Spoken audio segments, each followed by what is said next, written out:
dore njyewe n'abantu iteka yambaye turabo kubera Abisirayeli ibimenyetso n'ibitangaza bituruka ku Iteka Nyiringabo utuye ku musozi wera Siyoni.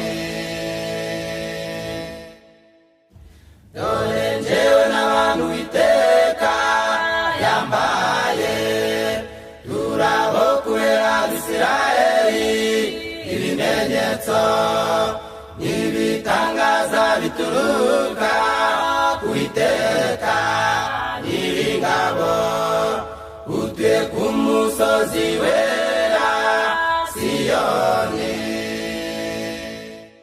Yemwe babyeyi nimuzana abana mu biganza byayo irabakira ibaha umugisha.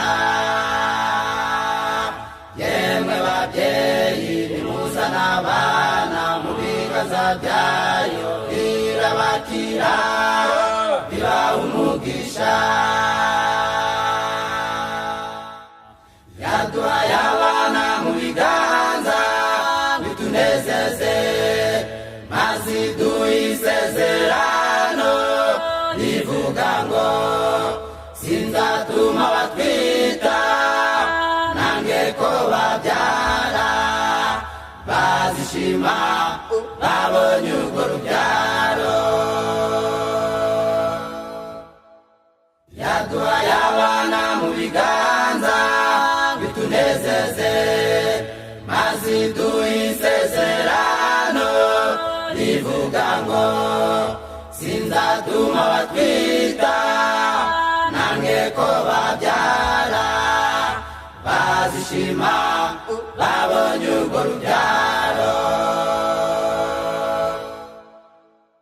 Yemwe babyeyi nimuzana abana mu biganza byayo irabakira ibaha umugisha.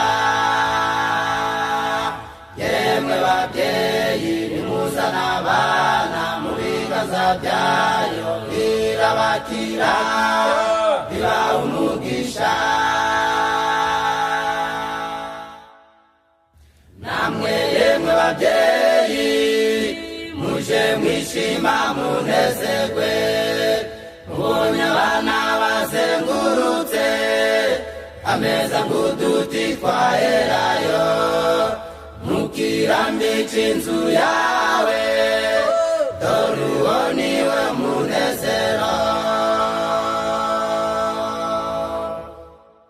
Namwe yemwe babyeyi muje mwishima munezerwe mubonye abana bazengurutse ameza ng'uduti twaherayo ntukirambike inzu yawe dore uwo niwe munezero.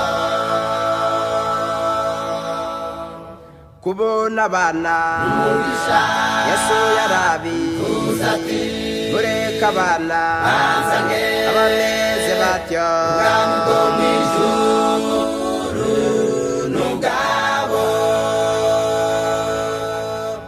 kubona abana umugisha Yesu yarabivuze ati mureke abana banzange abameze batyo ubwami bwo mu ijuru n'ubwabo.